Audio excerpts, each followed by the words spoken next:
Bonjour, Romain Villard. Aujourd'hui, je voudrais vous parler d'un sujet assez connu de vous tous, mais dont une question nous a été posée suite à un arrêt de la Cour d'appel de Toulouse qui date de 2021 et qui relève de la problématique suivante. Est-ce que lorsque nous avons une baisse de prix, nous devons systématiquement faire un avenant au mandat pour que dans l'avant-contrat, la promesse, il y ait une concordance parfaite entre les informations contenues dans le mandat et celles contenues dans la promesse? Il faut savoir que la réponse est toujours oui.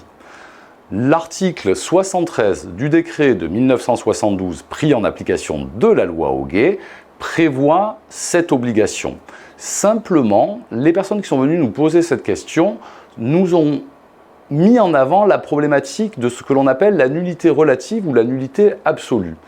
Depuis la réforme du droit des obligations en 2016, il a été prévu que ce type de contrat, de mandat, souffrait d'une nullité relative ou bénéficiait d'une nullité relative. Qu'est-ce que cela veut dire? Cela veut dire que le tiers à l'opération ne va pas pouvoir invoquer une nullité du mandat pour l'annuler et que potentiellement cela fasse baisser le prix de vente. Je vous le mets en exemple de manière à ce que ça vous parle un peu plus.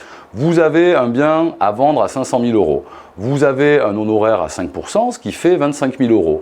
Le bien baisse à 400 000 €, votre honoraire est toujours à 5% et donc il ne sera plus que de 20 000 €. Vous ne faites pas d'avenant, il y a donc une promesse qui est signée et une contradiction entre les termes du mandat et de la promesse. Avant, le tiers, donc l'acquéreur, pouvait potentiellement faire valoir la nullité du mandat. Aujourd'hui, il ne le peut plus. Et c'est ce que vient nous rappeler cet arrêt dont je vous ai parlé de 2021. Mais cela ne veut pas dire que votre mandant, qui aura la charge des honoraires dans cette situation, lui ne pourrait pas faire valoir la nullité du mandat et ainsi ne pas vous régler vos honoraires.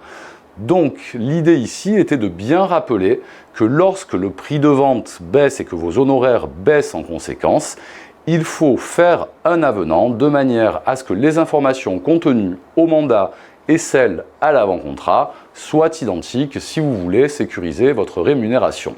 Voilà, je vous remercie.